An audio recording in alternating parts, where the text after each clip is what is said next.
Hey everybody, this is Swamp Cleaner Harry here, back with another live stream for you. This time we got a full panel. We've got ourselves Chris again. You guys might recognize him from the last stream. We also have Insanity. She is a new one to the group.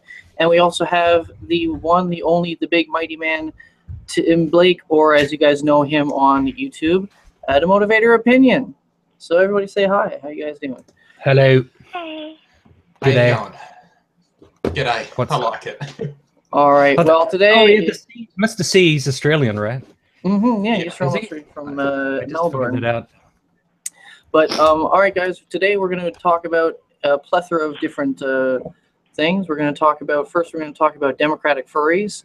What are they? Does it even matter? We're also going to talk about Hurricane Irma and the crazy reaction that everybody is coming down. This crazy fever people are coming down with on Twitter, wanting to destroy Florida because they voted for Trump. And we'll talk about DACA and maybe some of the other things here. But let's get going on with democratic furries. So apparently there is, Tim, you said there's a Connecticut representative who has resigned office just because they have been caught on a furry website and they're into furry stuff.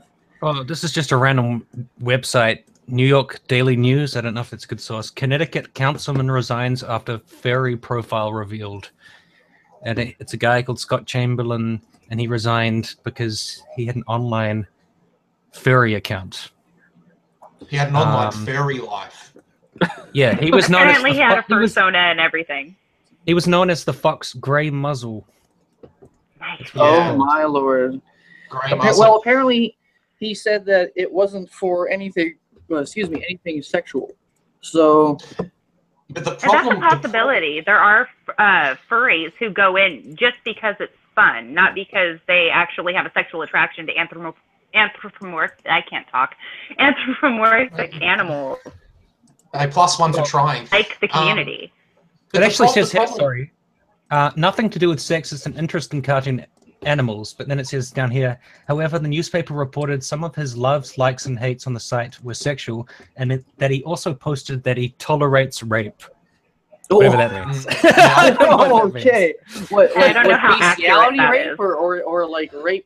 I don't know. I just when he sees rape, he tolerates it for some reason. I don't know. Okay, well, you can't really run on a Democratic ticket if you condone rape. I don't think you even run on a Republican ticket if you condone rape. Well, he didn't say he condones it. Hang on, Bill Clinton did. Okay, so Bill Clinton did. Nice. Hey, he did not have sexual relations with that woman. Though, With that woman. That's true. No, Tim, I've got the same article. I read about it via the New York Post, so a highly reputable source, and they reported exactly the same thing. That nice smirk there, Harry. They reported the same thing, that his profile did condone rape. Well, I mean, I tweeted the other day, "What's the deal with furries?" Because I was just sitting around and I was bored. And so I was just like, what's that all about? Because I've talked to some people who are furries, and for some people it's sexual, but I'm just wondering to what extent it's also like a persona or an identity. Like you get home after a hard day at work and you just get into your furry suit and sit around, or or is it just sexual? Like, I don't really know. For some people, it's kind of like an alter ego, I think. It's a what? Like an alter ego. Right. So how much is an alter ego and how much is like some kind of fetish? I don't know. 50, 60, 40 maybe? Well, I think it would be a case-by-case basis. But you said you've communicated with furries. Have you met any in real life, Tim? No, but there was like way back in the day, I used to post on this metal forum, and there was this Australian dude who was a furry.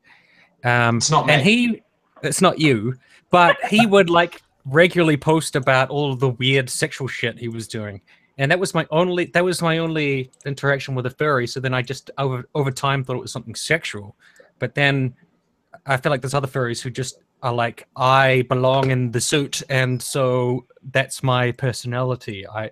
And it's not quite as sexual. Like, well, I think that dawns gets into the border between like maybe like what Insane was saying with the alternate personality, but I'm thinking that also leans into this whole otherkin, like, gender nonsense. And But I think the Oh, well, genesis. no, I because I you think don't that's have just to be, Tumblr nonsense. Well, but you don't have to. If you're a furry, you're not necessarily saying that I am literally a fox. Are you? I'm just saying I feel comfortable in the suit. Or, But I yeah, think I can see that. I can see that. I don't know enough. I to think be honest. sort of between what you've said, Tim, and what Harry's just sort of said as well, is that the genesis of both the furry stuff and the otherkin ridiculousness and Tumblr bullshit. I think the genesis of it is sexual. So it starts out as something that is sexual, and then maybe it morphs into something that's more role playing or fantasy. With the sort of furry movements and whatever else. Yeah, yeah.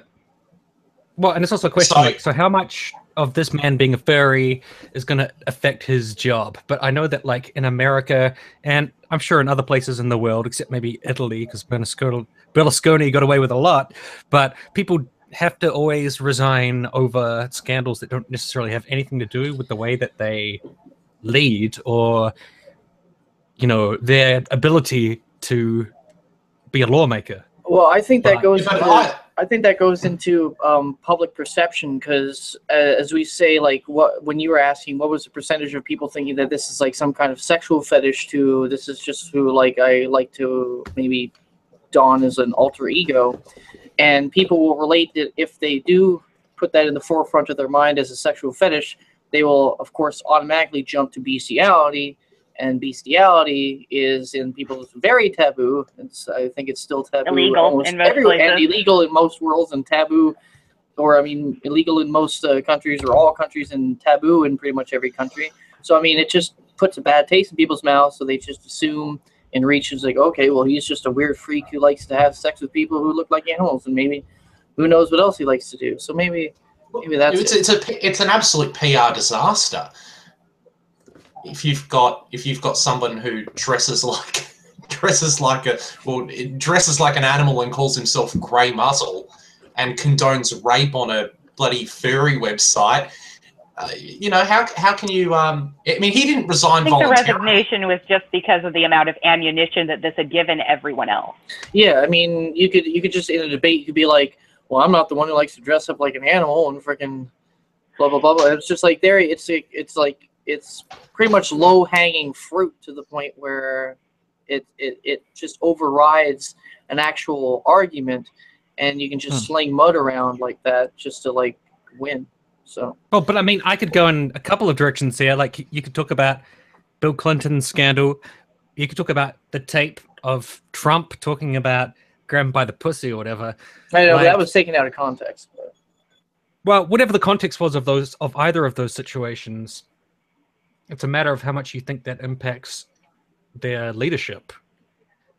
You know what I mean? Like, it's Donald. Yeah. I mean, Bill Clinton getting blowjobs in the White House and stuff. Like, it's like, you're not supposed to do that. It's not good. It's not nice. But from what we can tell, I mean, maybe there's some power dynamic there too, because he's the president and she's like an intern, so it's a bit dodgy. But what impact does it have on his policies or anything that he's doing? It's just something that people look at and they're like, that's not very nice. They shouldn't be doing that. Right. And well, if you want to put it up, like, what's worse, like people pretty much pretty much throwing you in the same bin. Sorry, I forgot the word. Throwing you in the same bin is maybe like otherkin or bestiality, or you just having relations with a woman. Like, what's more normal? You think? Well, I mean, otherkin and bestiality are different, right? Because bestiality involves an animal, and otherkin is just you. Well, I mean, like, I'm a you dragon. know what I mean? Like, you know what I mean? The mindset of like looking at those things, like otherkin is still widely like unknown to everybody, so they don't have like a good grasp on what it is or an opinion.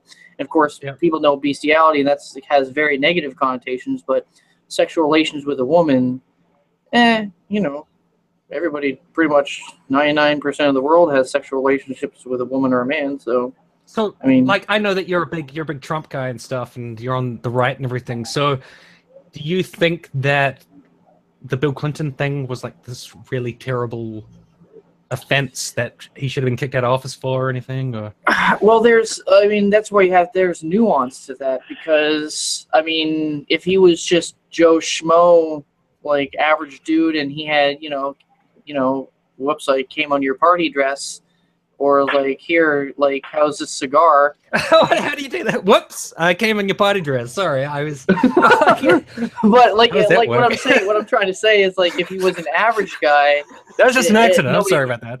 If he's an average guy, then nobody's really going to care. But if you're obtaining that high office, like, a sense of propriety is in order. So I think that's where there's the nuance comes in. And if you want to throw what Trump said in about grabbing by the pussy, that was taken in 2005 when he wasn't even running for president.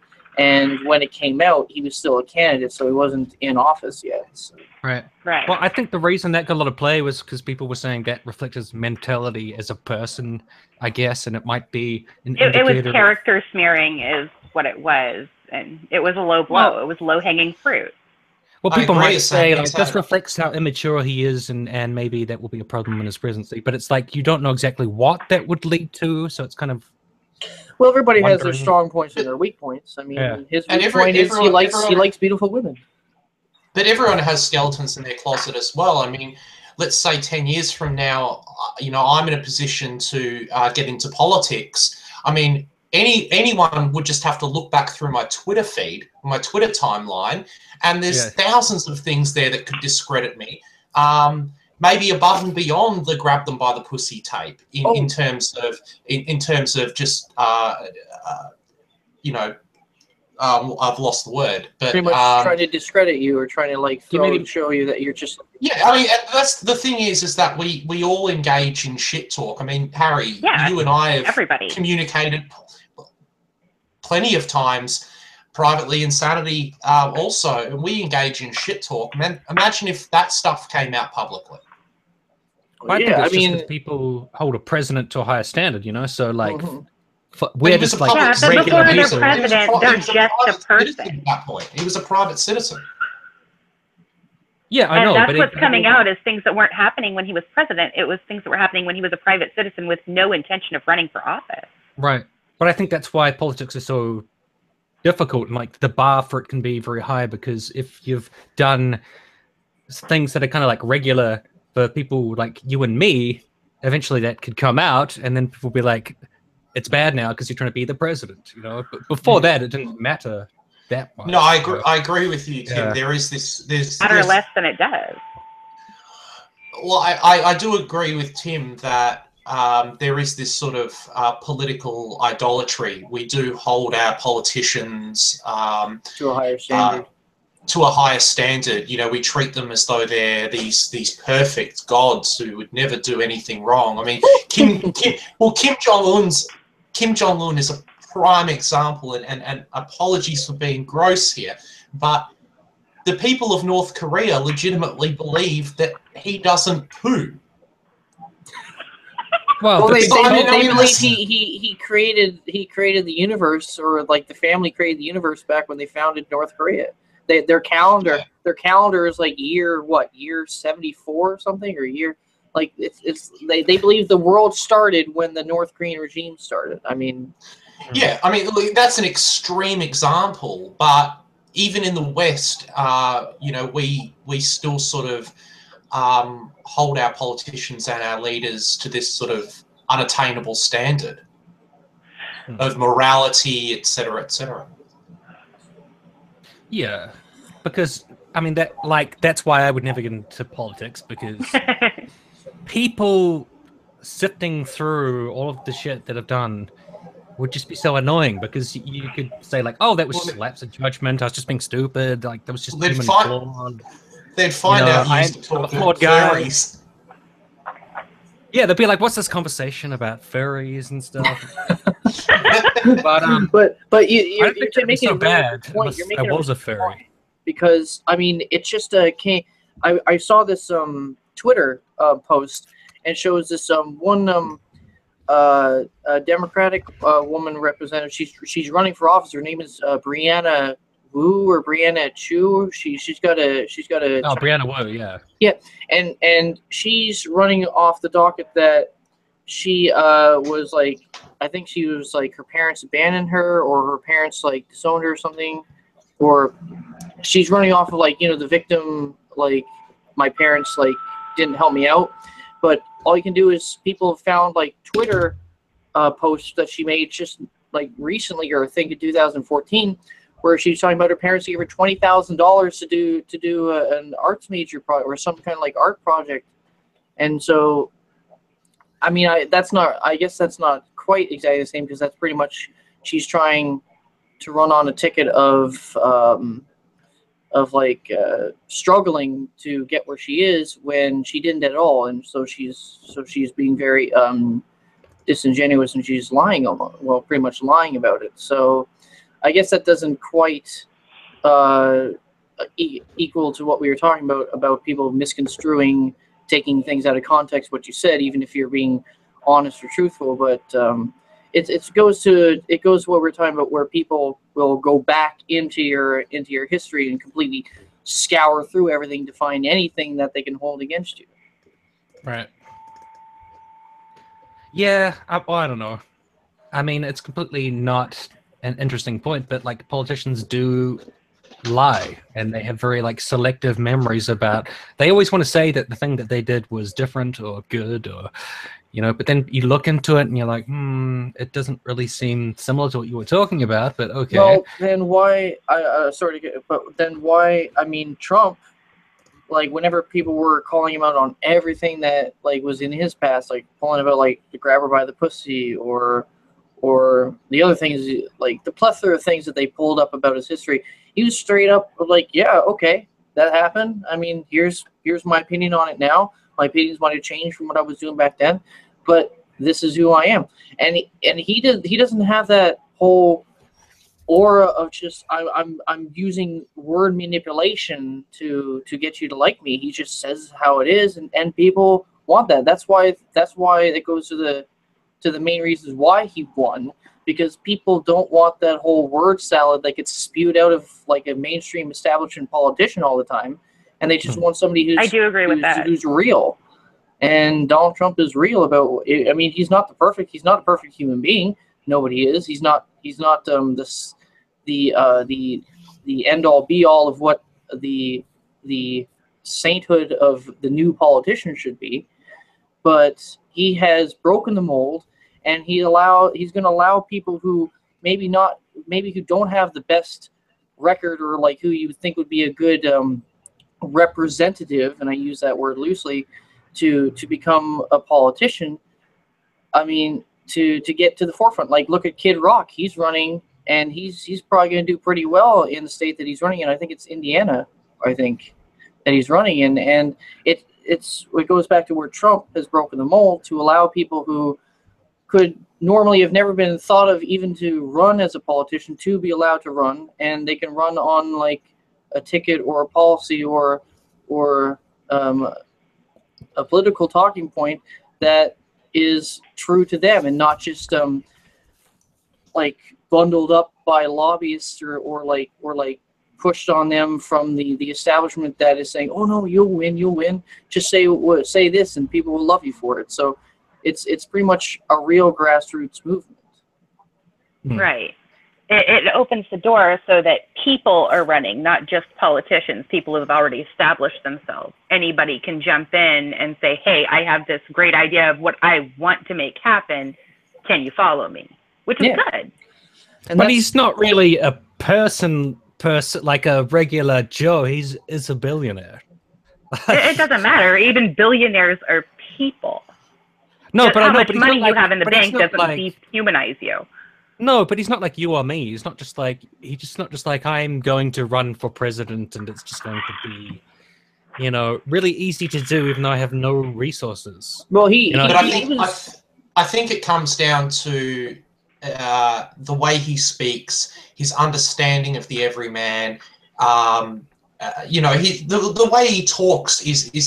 I mean, the guy grew up around. His father was a in the construction industry, and Donald Trump would go to the work sites in New York. He talks like a native New Yorker. He grew up, regardless of how rich he was, he grew up around these builders and construction types, and so he knows the everyman. He knows the everyman. I think the best thing is that he's refused to take a salary as well. He's refused to take the presidential salary. It's not like a lot of money for him, so it's quite easy for him to refuse it. No, but it does. I understand that, but it's symbolic. It does make a powerful statement about why he's doing this. He wants to make the country better. Well, I don't know. He's not doing it for the prestige. Yeah. I agree with insanity, and I think whether or not you like Trump or hate Trump, I think you have to agree that his motivations. Why would a billionaire who's got absolutely everything, why would he throw his life into this shitstorm that it's become? When prior to him running for presidential candidate, he was riding high on this success of having this great reality TV show. He was a real estate magnate, a billionaire. Why would he throw his life into disarray if he didn't truly believe in helping America and making America great again? There's no reason why that would be his motivation. Like that's the thing that he states, is to make America great again. But if you actually listen to what he says every day, all he ever talks about is the ratings. Like, he talks about the ratings a lot. He's always like, great turnout, like fantastic ratings, like that's just his personality. That's like, but that makes me think he's always going to self-promote. At least part of the motivation. Because remember, he was also in the show business industry. He had The Apprentice for a long time, so he's got that. But I'm just saying, like, I don't think it's quite. I'm sure he wants to like help Americans in his own way, and I'm sure all of the candidates in some way wanted to. But I think that it's a bit naive to just be like, that's the only reason. Because he also, when you see how much he talks about the ratings, I also think that he likes to be important, and he likes being like on everyone's lips all the time. I mean, I don't deny that. I don't deny that. Like, he does have a very grandiose mentality about himself. I mean, and he could be also a little bit narcissistic, but who isn't? But I mean, what I'm trying to say is that a lot of his speeches recently, and they always mention like the media. He's like, the media is constantly going after him. I know, but he's like, you said targeted campaign against yesterday. Some great things about me, and Morning Joe said some great stuff. The ratings were fantastic, and like so many people came to this rally, and like, and he's always talking about just how many people are like. It's because the media won't say that. The media, who is pretty much in the ear of most Americans, and where most Americans will just look up the TV and see the crawl. Right. They just get this one aspect, this skewed aspect, right? So he's going to pretty much flaunt it in the face of the media and say, look, this is reality right here. But what does he want the media to say? Like, does he just want them to... He wants them to be honest, just like anybody else does. I mean... But does it mean positive? Really, like, if they actually have criticisms of the stuff that he's doing, or if they're like, there's like a hole in this budgetary proposal, or, he doesn't want them to say that. The problem is the history of misrepresentation. Is they have gone in and they have misrepresented things that have happened, and they promoted that misrepresentation until they were called out on it. But you want people to fact check the president. That. If it was happening to you, you wouldn't either. Right. But I think like it has become a bit of a distraction just for him as a person, just based on like seeing the stuff that he's talking about. Like in the middle of this like terrible storm and all this crazy shit going on, he's still talking about the media and he's still talking about the ratings. It's like, you've got some other stuff to focus you got on, the media like saying, massive storms. You got the media saying that Trump isn't doing enough to in preparation for Hurricane Harvey and like now preparation for Hurricane Irma. He's not doing enough. I mean, he shouldn't have told the people where to go or what to do. Well, that's not his job. I mean, that's the job of the local. I mean, but then if he doesn't do any, if he doesn't, I wouldn't know unless I read some stats or something, or read some statistics about what the government's actually properly doing. Because I'm not fully sure at this point. I guess we'll see. He has instructed the people to follow the instructions of their local government, city by city. But apparently that's not good enough for the mainstream media. You would have to check local news sources, and it would be a huge scouring job. Yeah, well, like some stuff is really complicated, so it's quite hard to, like how much is the federal government doing for the storm effort? It's hard to tell. Like it's. Oh, they're doing a great deal. I think most of the efforts for relief come from independent people, though. Yeah. But the government is doing the most that it's capable of. Yeah. Well, case in point would be. Oh, sorry. No, you're right. I was just going to make a quick point. Case in point, the media ripped Trump for. Oh, your window just opened on its own. No, it didn't. It's my grandma. Hold on. Or something? No. What's that? Okay. Keep it down. Push that shut. Push that shut. Otherwise, it's going to sound like I'm literally talking in your bedroom. Yeah, noisy. Rude. Does Grandma know she's on YouTube? She's famous. No, I'll tell her tomorrow. Photobomb. She's famous. Grandma's going to become a meme. Yeah. Oh yeah. Here's hoping. Your house is on the next episode of Haunted Collector. Wait, sorry, you were saying something, or I was just going to say how Trump was ripped for going down to Texas, and they said, "Oh, he went down there too soon." And imagine if he had delayed going down there, then they would have said that he doesn't care. And Melania wearing heels. Oh, what can Melania do wearing heels? Like, for fuck's sake! I mean, they will just literally have a complete hissy fit over nothing, because their Trump derangement syndrome is just so off the Richter scale. I don't know if you guys remember Katrina and George Bush and stuff, but my memory of that is that the media slammed him for fucking up the relief effort and that it was actually fucked up. But I think it takes a while to be able to see whether it was fucked up. Currently, I don't know. I find it hard to judge. I mean, it's easy to look back in retrospect now to see the shortcomings of what happened during that time. And I mean, all you can do is learn from that and make sure it doesn't happen again. So they decided we're going to be proactive with this, and then you get your head bitten off because you're trying to pretty much not micromanage, but make sure everything is properly set up to make sure things run smoothly. Well, to be fair to Trump, when all the shit happened with George Bush, he didn't really show up in that situation, and he was just like, "Good job, Brownie," to his buddy, or whatever. But Trump is actually there, even though he's doing these silly photo ops where he's trying to put shit in cars or whatever, and it's just all right, we know you're not really working, but he is there, which is an advantage from Bush. Okay, he's there, he's present, he's talking to people, even if he's not personally helping that much. He's there, which is different than Bush, who was just absent. He wasn't even really there. Yeah,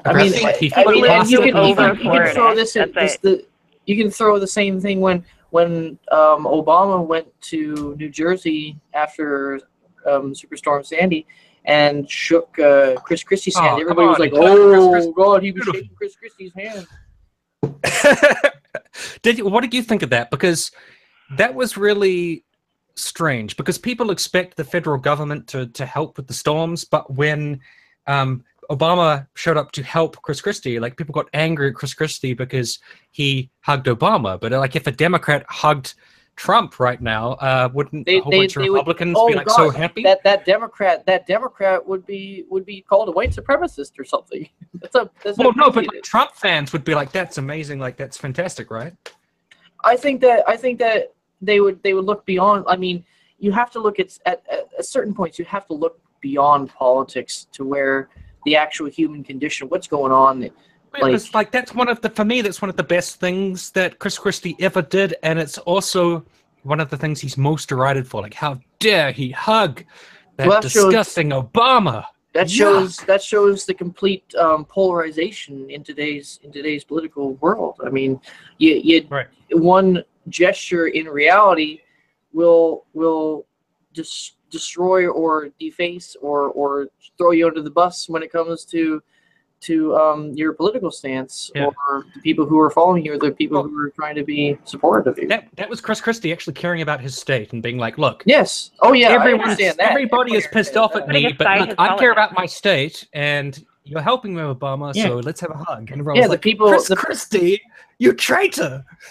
I mean, and you can see that happening, like the people on the extreme fringes are the only ones who get butthurt about that. And, I mean, and if you allow that to dominate the narrative, it just keeps the polarization happening.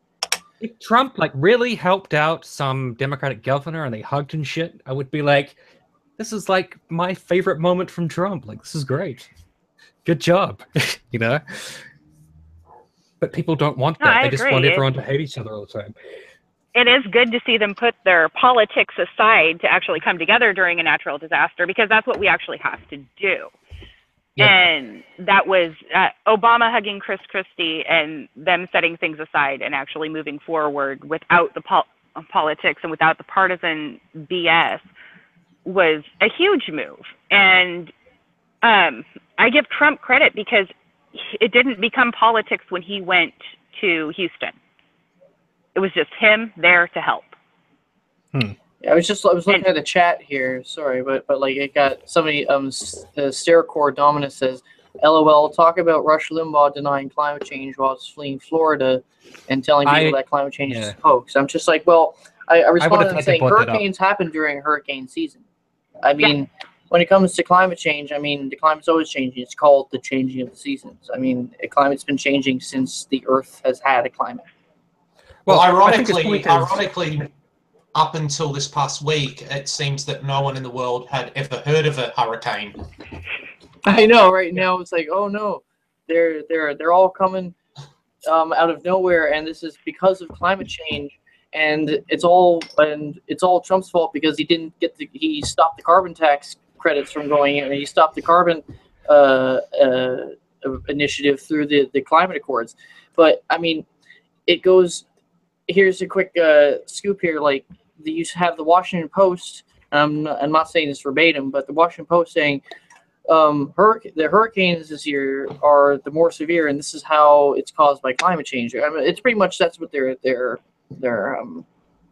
article was about. But then you have the Boston Globe coming out on August 4th before Harvey happened, and they said, hurricane drought, why we should be worried. And I'm just like, so is there a drought because of, is the drought of hurricanes because of climate change, or all these hurricanes because of climate change? You can't, both answers can't be true. So I mean, it's the only time that they push the climate change narrative is when Wi-Fi.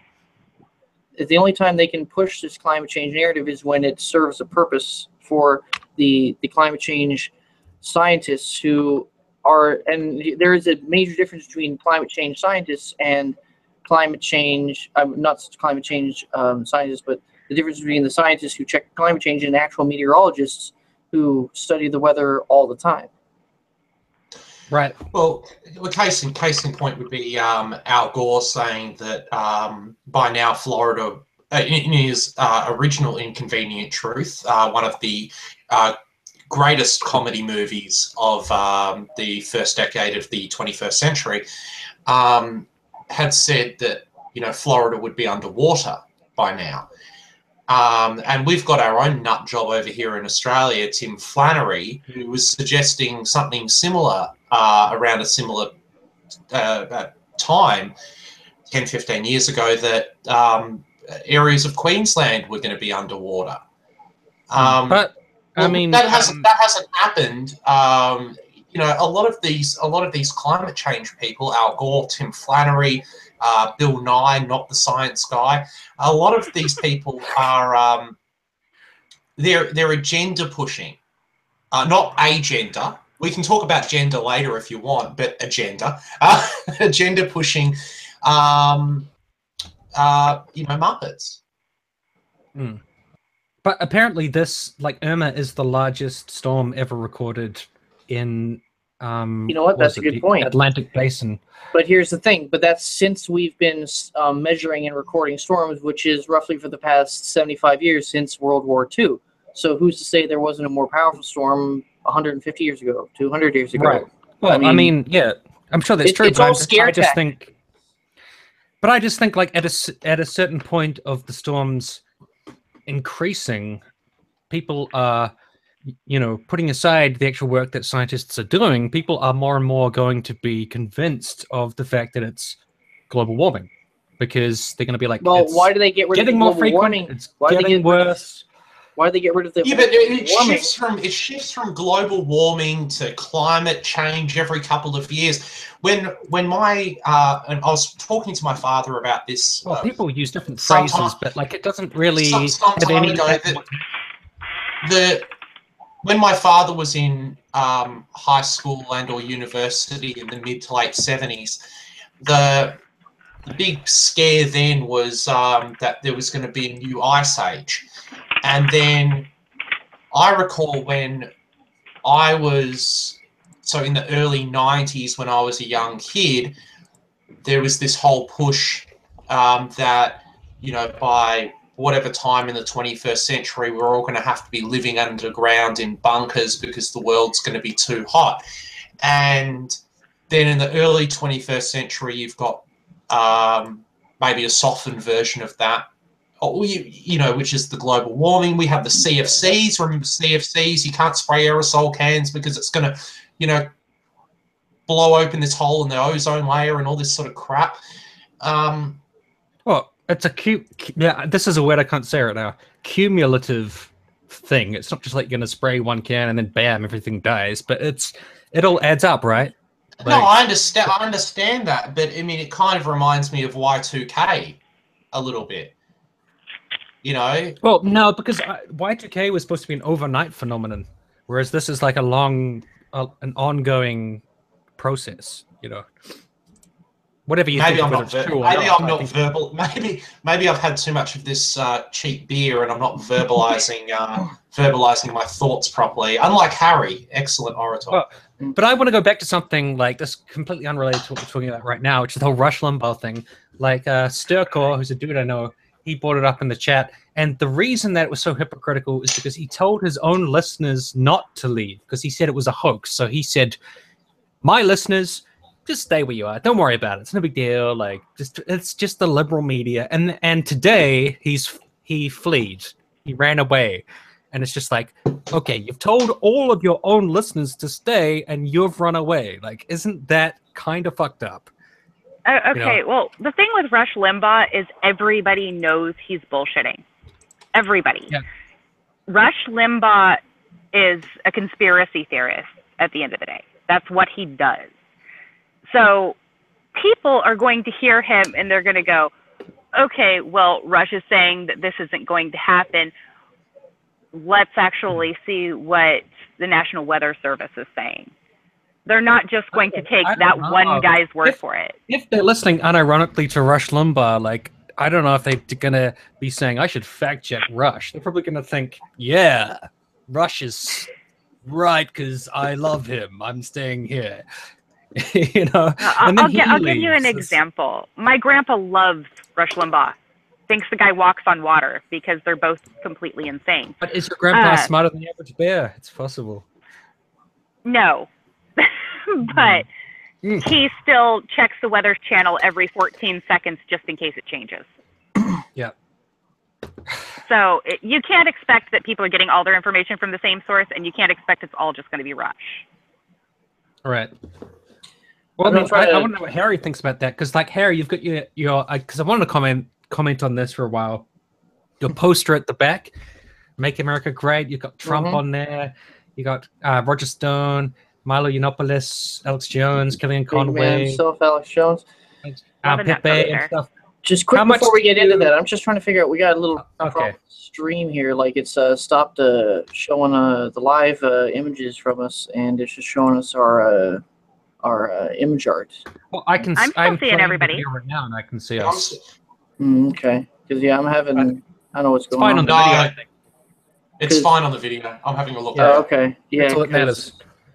All right, but yeah, apparently so somehow it's stuck on you, Tim. But apparently, yeah, go ahead with your question. No, my question was just like, how much of the information that comes out of that, like panoply, I don't know if that's the word, of people, like, do you take as gospel or truth? You know, because Alex Jones says a lot of crazy shit. Well, so okay, a lot of it is misrepresented, or because he plays devil's advocate a lot of the time. So people will cut and excerpt things out, saying that he's actually said these things when he's not saying it. He's saying it in hyperbole, or he's like brainstorming.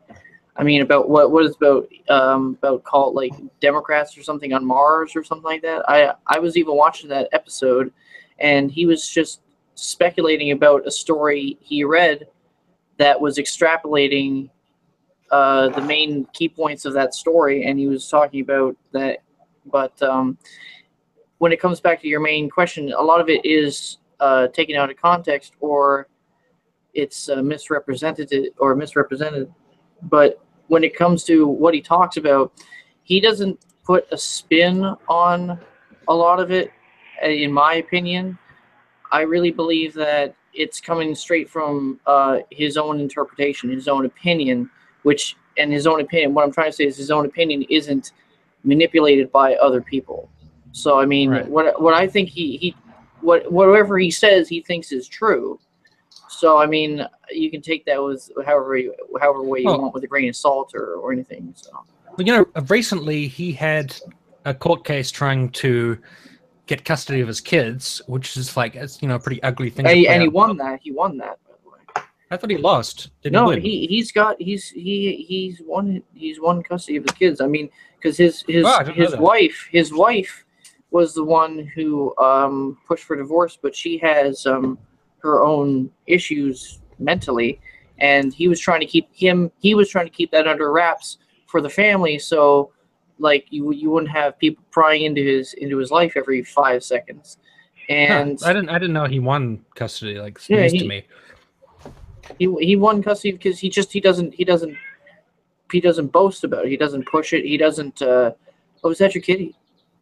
Yeah, I can hear a cat. Okay. But I thought that was yours, Tim. But yeah, he doesn't boast about it. He just it happened and he moved on and he's focusing on his work. So right, because I read that or heard that he used as a defense that he's a performance artist.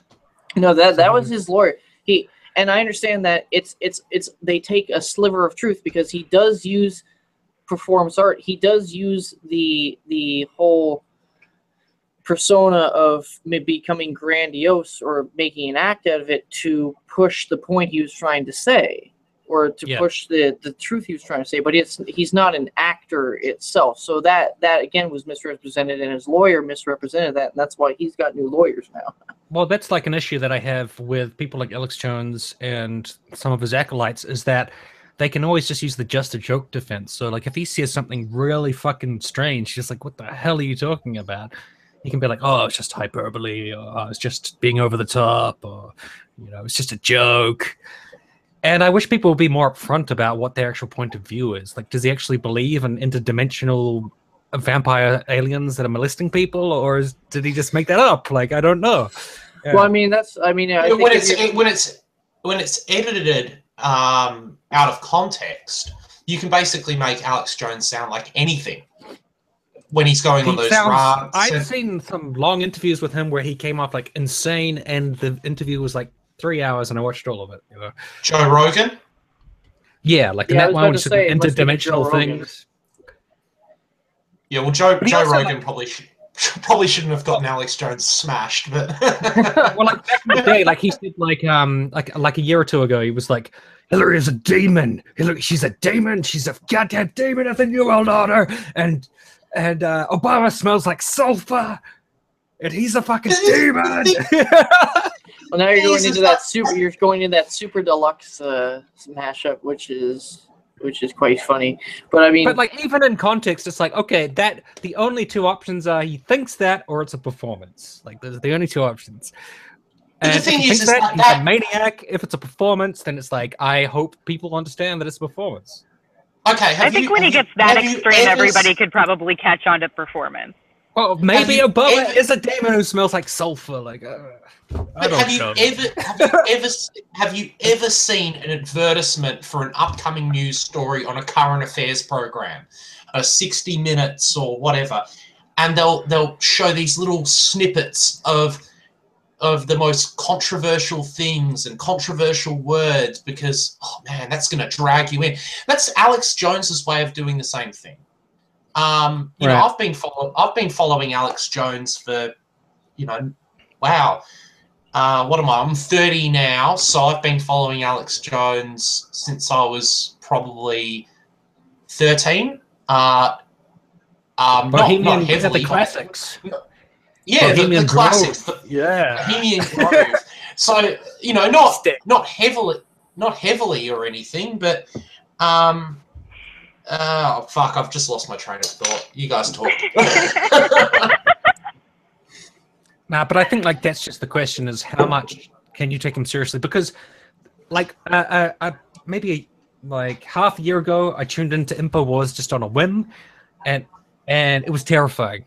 All of everything was just scary. Terrifying. It was everything was the moment I tuned in. Yeah, the moment I tuned in, he was like, "There's fluoride in the water. They're trying to sterilize us. They're gonna kill the babies. Everyone's gonna die. Everything is just we're gonna get mutilated and blah blah." And then he was like, "Now let's get to Paul Joseph Watson." And Paul Joseph Watson's all like, "Radical Islam is going to behead you, and you're going to die. They're gonna come and they're gonna rape your face with knives, and everything's going to die. Now let's cut to this thing about the nuclear apocalypse." And Alex is like, "You're gonna need supplements when the nukes hit." And I was like, "Oh my god, people listen to this every day." It would drive me insane. Just everything is so scary. Well, it's hard to explain, but there's a grain. There's everything that they talk about is based in reality. I mean, they might go to the extreme edge to get your attention, but everything they say, if you fall back and clear away the narratives that are spun about things, or Bill O'Reilly would say, the no spin zone. Once you get down to brass tacks, a lot of it is actually factually based. They get a lot of their sources from straight EU science offices, pretty much, what I'm saying, the official reports coming out of the EU, or the official reports coming out of Britain or Germany, or the official, and they can actually show you the suppression that happens when these reports come out, and the governments that be try to cover a lot of these things up, or try to spin it to where it's not really that bad of a thing. But you don't think that it could create a lot of fear amongst the audience, just in terms of their behavior? Well, I mean, fear will get people's attention, but what I'm not trying to say that they're trying to just push that as just their grab point. They want to get you educated to where you don't fear things hysterically. You understand threats and you are prepared for them, so you're not frantically running around screaming that everybody's going to die. I mean, I've watched them for about 2 years now, and I a lot of things I agree with what they're talking about, and some things you just have to take with a grain of salt, saying, okay, they're a little bit grandiose. They might be blowing it a little bit more out of proportion than what's going on, but it's pretty much tight to the chest with what they're talking about.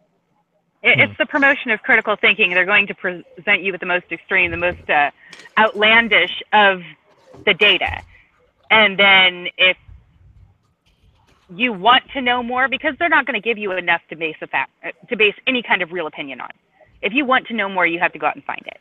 I mean, go ahead. That's something that I don't know about other parts of the world, but that's something the United States is sadly lacking, is critical thinking skills. So guys like Alex Jones, I can respect, because they make you want to know more about whatever this one thing is. And you also, I agree with you, Insanity, and you also have to look through and see through all the noise. Yep. You can't just look at the frogs are turning gay. Like, if that's your only takeaway from Alex Jones, you're not looking hard enough. Well, that plays in because, I mean, he might say something that literally isn't true, but it comes to the point where it has a base of truth behind it. As in, when he says the frogs are turning gay, that's not actually what's happening. But if you take a look, atrazine is getting into the water supplies of many places, especially in Missouri and a lot of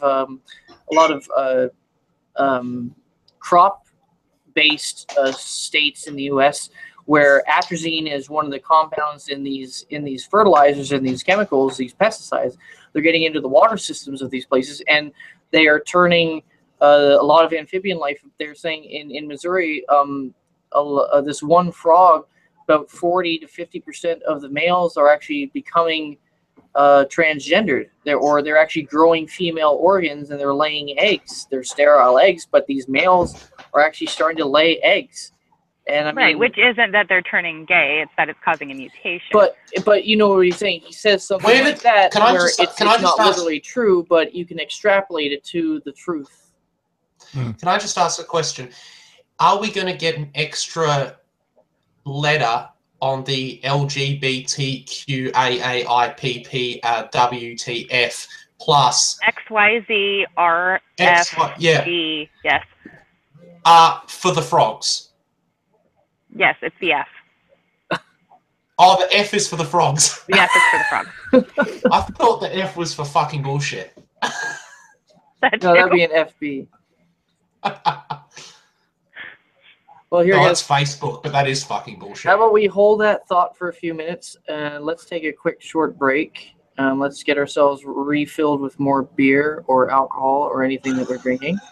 And I left my whiskey over there. I gotta get that. Yeah, and we will resume this in about 5 minutes or so. Do you want to invite on my friend Sturkor or no?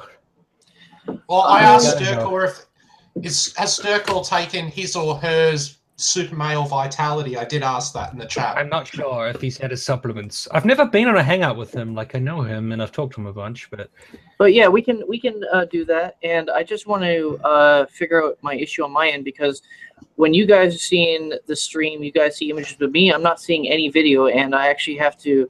If I just leave the stream as it is, it always goes back, reverts to Tim. So I got to figure out what the issue is. Yes, I would too.